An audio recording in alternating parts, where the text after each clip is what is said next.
tiempos, hermano. Porque el Facebook no es malo, es una herramienta. Al igual que usted agarra un cuchillo y le puede sacar las tripas a alguien, puede cortarse un tomatito y hacerse una ensalada. ¿Cuántos dicen amén? Todas son herramientas en las manos del Señor, hasta un burro, hermano. No vuelva a ver al hermano muy serio, hermano. Cualquiera que nos dispongamos, somos instrumentos en las manos del Señor. Él dijo, no importa, si alguien no me quiere alabar, hasta las piedras las puedo hacer alabar. Pero que las piedras no nos ganen, hermanos. Nosotros estamos aquí, somos mejores que las piedras para el Señor. Y dice ahí, hermano, que Él recibió, y es que esa es la diferencia, hermano. Lo que vamos a compartir en estos minutos es lo que nosotros tenemos que recibir. Cualquier persona sobre la faz de la tierra, toda persona que ha nacido de una madre, que ha sido engendrado en esa tierra, tiene que traer sobre él esta revelación del Señor para que haya una diferencia. Nadie podría recibir a Cristo Jesús si no entiende estos conceptos que están ahí, hermano.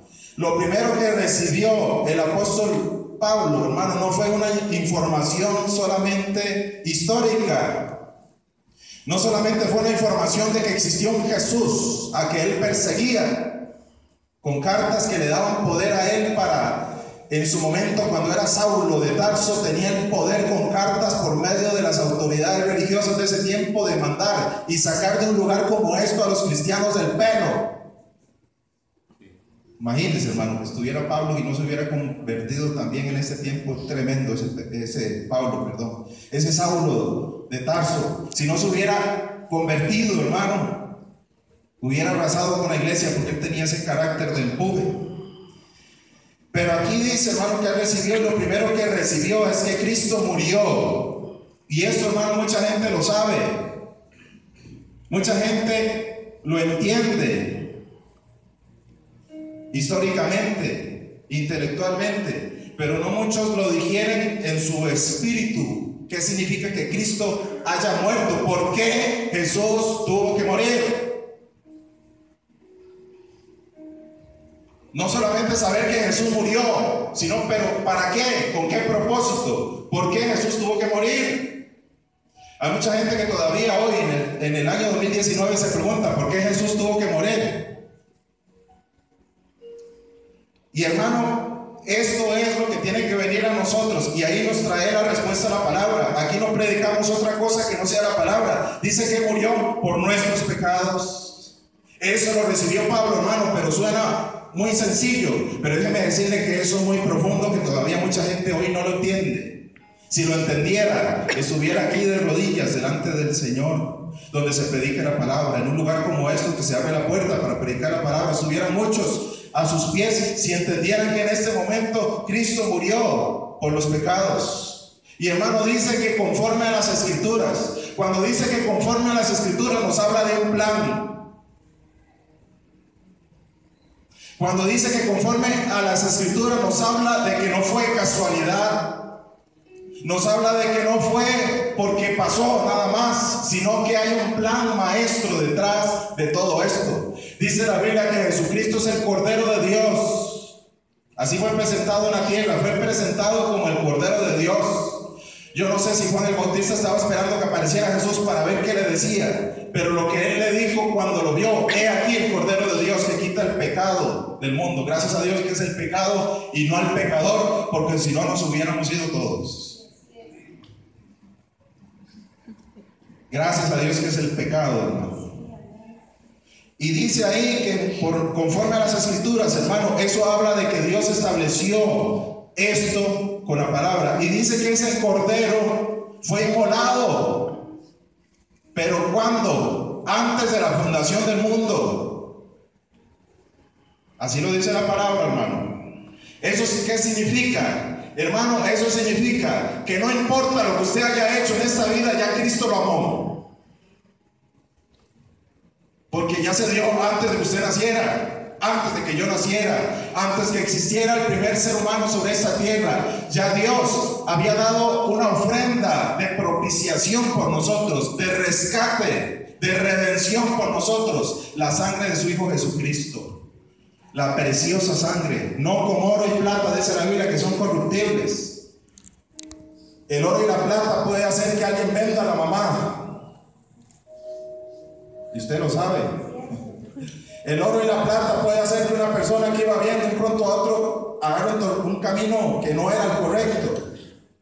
Corrupción, negocios ilícitos, todo eso se puede corromper en algún momento, pero la sangre preciosa del Hijo de Dios nunca se corromperá. Y una sola ofrenda de una vez y para siempre nos hizo aceptos delante del Padre Celestial, porque Jesús dijo: he aquí, Padre, para hacer tu voluntad vengo.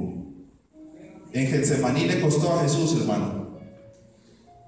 Getsemaní significa la prensa del olivo, la prensa de la aceituna, donde sacan el aceite de la oliva. Getsemaní todavía hoy existe. Jesucristo ahí 3 veces oró pidiéndole al Padre que pasara la copa.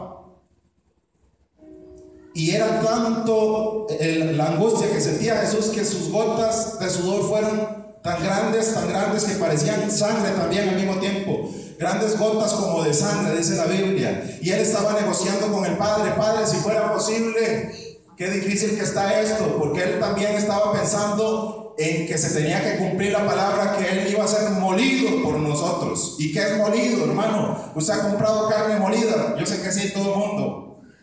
Así le quedó toda la espalda a Jesús, los brazos, los pies, porque estos daban 40 latigazos menos uno, con un látigo que no era como el de Indiana Jones, que era bien liso y para guindarse por ahí, no, era unos que tenían unas uñas al final y donde jalaban se traían literalmente la carne.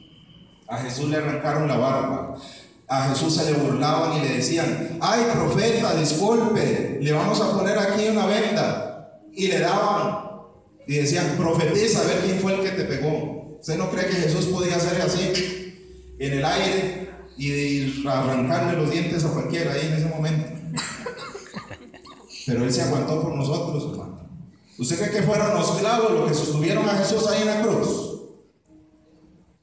Si Jesús podía hacer, caía fuego del cielo y ya, estos me caen mal, ya me voy, padre, no aguanté. Y fue fuego para todos. No. Esos clavos no tenían el poder para sostener a Jesús. Lo que lo sostuvo fue el amor por nosotros. Eso sí fue más fuerte que la unión clavo, mano, madera. Hermano, y esos clavitos eran unos clavos. Usted busca en internet, hay uno de la fecha de Cristo que todavía existe, Israel, que se dobló. Seguro al doblarse ya no lo utilizaron más, porque esos eran tan importantes que los arrancaban otra vez y los reutilizaban. Ellos reciclaban los clavos para las crucifixiones. Y ese parece que todavía está ahí porque se dobló la punta. Entonces hay una muestra, pero era un semejante clavo, hermano. Y Jesús traspasó eso con nosotros. 7 formas, en 7 maneras, Cristo murió y derramó su sangre por nosotros, conforme a la palabra. Muchas veces nosotros decimos: Cristo derramó toda su sangre en la cruz. Y déjeme decirle que en la cruz derramó sangre, pero desde antes comenzó a derramarla. Usted tiene que tenerle en cuenta qué es lo que habla Dios con respecto a la sangre de Jesús, y por lo tanto tiene que prestarle atención cuando está relacionado la sangre de Jesús con Él, porque ahí Dios nos va a hablar. Es la preciosa sangre, y si la sangre nos redime, usted tiene que estar atento a cómo fue que la derramó Jesús. La primera vez es ahí en Getsemaní, cuando Él está sudando ahí, literalmente la gota gorda, porque eran grandes y parecían sangre.